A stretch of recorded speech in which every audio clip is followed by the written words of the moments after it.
kay Joby kasi simula na si Joby na ngayon na nagpatakaran dyan. Ayos na yung ako ang tubig. Okay. Ayos na talaga, grabe. Thank you. At tinan mo, nagsasawa tayo, schedule namin ang tubig. Hindi namin nauubos yan kasi marami. Ay, nga sa inyo? Hindi namin alam, hindi ko alam kung kailan ba schedule namin. O, so ngayon, sawa kami sa tubig. Yung kay Ramil dati, nako, napahirapan.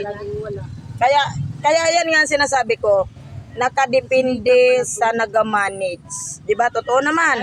Nakadepende sa nag-manage. Kapag maganda ang pag-manage mo, ganun talaga. O, tinan mo. Napakadali lang naman. Tinan mo ng si Joby na ngayon. Diba? Ang ayos na ayos. Sobra-sobra sa tubig. O, diba? Pag hindi naman namin nauubos nit. O, magsasawa yung iba magsahod. O, pwedeng patayin kung ayaw nyo na. O, minsan nga, sa sobrang dami ng tubig, di na kami umiigib. Pero nung dating kay Ramel, agoy, Ginoo ko, pahirapan. Nag-aagawan pa. Kung saan mo, kay, wa pa mo abot sa oras, patay na. O, di ba? Oo.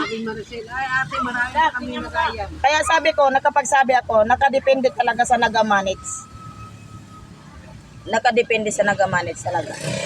Kaya yan, saludo ko kay Joby. Kaya sana, huwag siyang magbago. Sabi ko nga, huwag ka magbago. At saka siyempre, katulad niyan, siya na yung farmhead. Pakisamahan niya na mabuti yung mga kasama niya. Ay, salamat pare.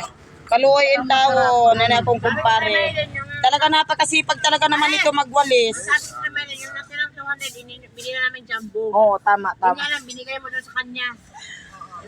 Oo, tama. Kaya si pare, malinis, sobrang linis talaga nito. Mo ganun para silhig dire. Alam mo rin ito talaga itong space nito dito, kung walang naglilinis ito, wala. Sobrang dugyot na ito. Wala, masipag yan. Padilim-dilim pa lang, muna na yan trabaho. Oy, sige. Masipag magwalis. Hipad mo, yung bilas mo. Ay, bilas mo pa.